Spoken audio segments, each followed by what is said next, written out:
Bismillahirrahmanirrahim. Assalamualaikum warahmatullahi wabarakatuh. Waalaikumsalam warahmatullahi wabarakatuh. Nabda hadza bil basmalah. Hari ini kita akan belajar tentang pelajaran sejarah kebudayaan Islam. Sebelum itu Ustazah absen dulu ya. Wazna hadirah. Akna Naufa Fadilah Tengku Aina Hansa Marido.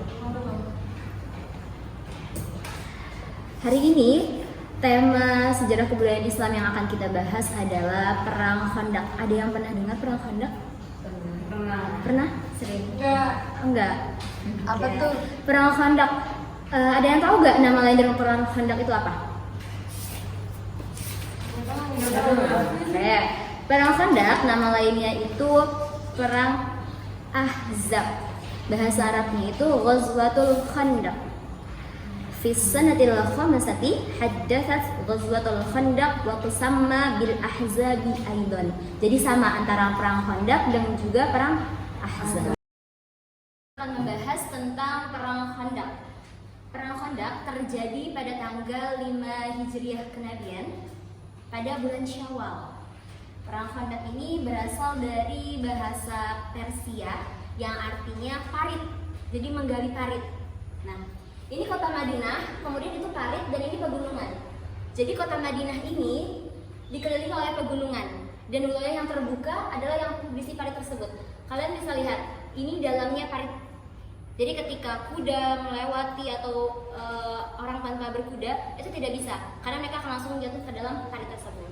Nah, awal mula dari Perang Khandaq ini adalah Bani Nadir, atau bisa disebut dengan Aus dan Khazraj. Mereka itu sebelum datangnya sahabat dan Rasulullah SAW ke Madinah, mereka itu saling melakukan peperangan.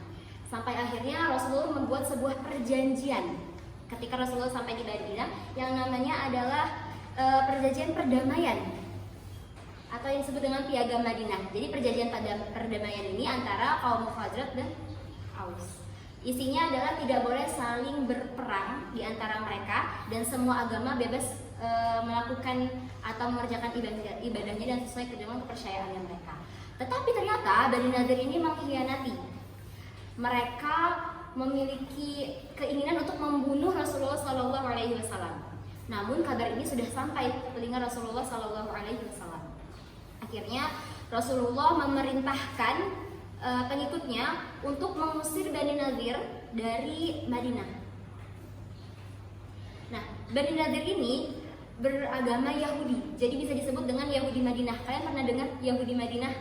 Nah, ini salah satunya adalah Bani Nadir tersebut.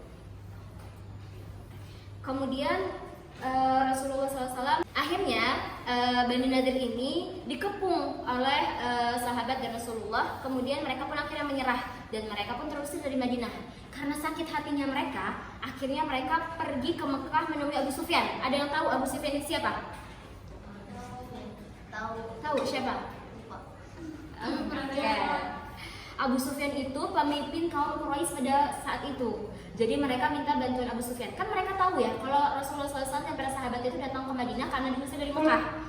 Berarti mereka punya musuh besar nih di Mekah. Akhirnya Bani Nadir itu datang ke Mekah, kemudian bertemu dengan Abu Sufyan.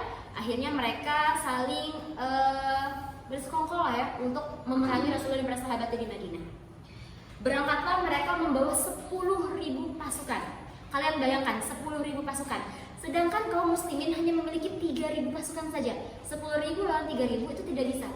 Akan mengakibatkan kaum muslimin ini kehilangan banyak nyawa ketika peperangan ini terjadi. Akhirnya Rasulullah SAW dan para sahabatnya ini berkumpul, kemudian mendiskusikan bagaimana cara terbaik untuk menjaga Madinah dari peperangan tersebut. Ada salah satu sahabat Nabi yang memiliki ide cemerlang yang berasal dari Persia. Ada yang pernah dengar juga? Siapa? Salman. Yes, betul, Masya Allah. Salman Al-Farisi. Salman Al-Farisi ini berasal dari Persia. Salman berkata bahwa penggalian parit ini atau strategi perang ini belum pernah dipakai oleh bangsa Arab. Jadi ini adalah strategi perangnya Persia. Dan bangsa Arab ketika menghadapi ini, mereka tidak paham bagaimana cara menanggulanginya, bagaimana cara melewatinya. Mereka tidak paham karena mereka tidak pernah melakukan strategi perang seperti ini. Akhirnya 3.000 pasukan tadi dikerahkan oleh Rasulullah untuk menggali parit sepanjang 5 km. Sudah luas dalam 5 km itu, Masya Allah ya.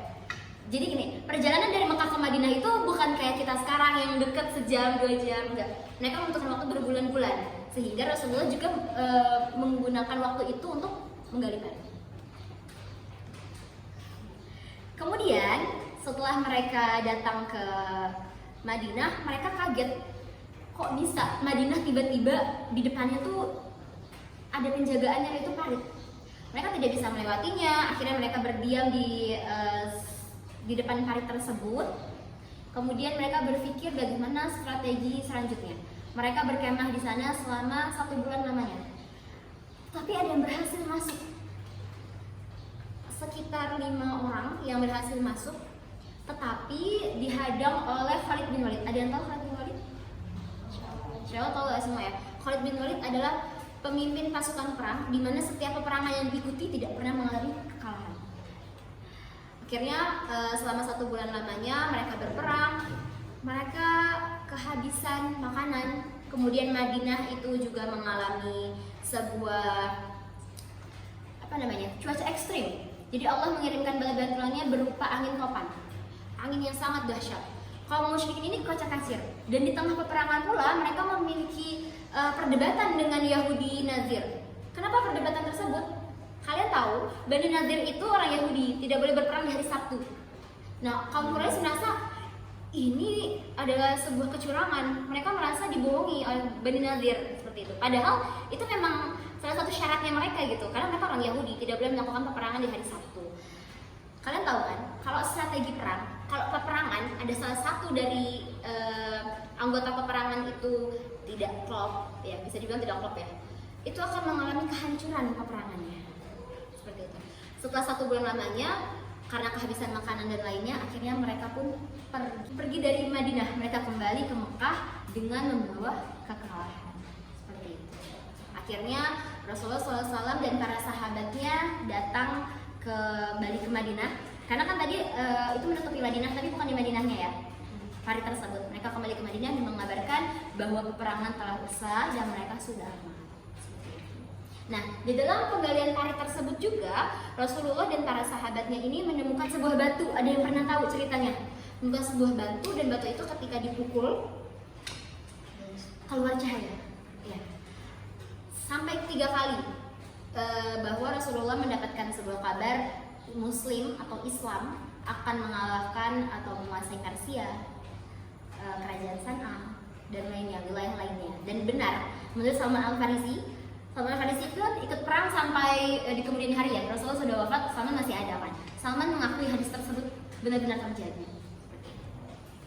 Jadi dari kisah yang sudah Ustazah sampaikan, ada gak menurut kalian sesuatu yang perlu dipelajari dari peperangan Khandaq ini?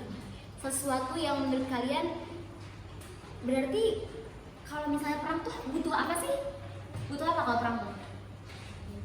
Sebelum kalian melakukan peperangan, untuk mengantisipasi, kalian butuh apa? Strategi. Kalian butuh strategi. Perang jangan asal perang aja. Kalian akan membunuh banyak jiwa. Jadi ketika kalian melakukan sebuah peperangan, ketika kalian memutuskan suatu keputusan, maka pikiran kalian bukan tentang hari ini saja, tapi ke depannya.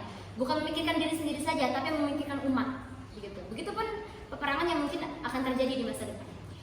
Kalian harus tahu bahwa peperangan itu wanita menjadi salah satu sokong terbesar. Kenapa? Karena wanita di sini itu menjadikan penyemangat bagi kaum laki-laki. Mereka yang memasak juga, menyediakan makanan, itu kaum wanita. Jadi kaum wanita menjadi salah satu faktor terbesar juga dalam kesuksesan sebuah peperangan. Oke, mungkin sampai di sini kisah tentang perang Khandaq yang Ustazah sampaikan. Semoga bisa kalian pelajari lebih dalam lagi tentang peperangan Khandaq ini. Mungkin masih ada yang penasaran. Terus berikutnya, ya,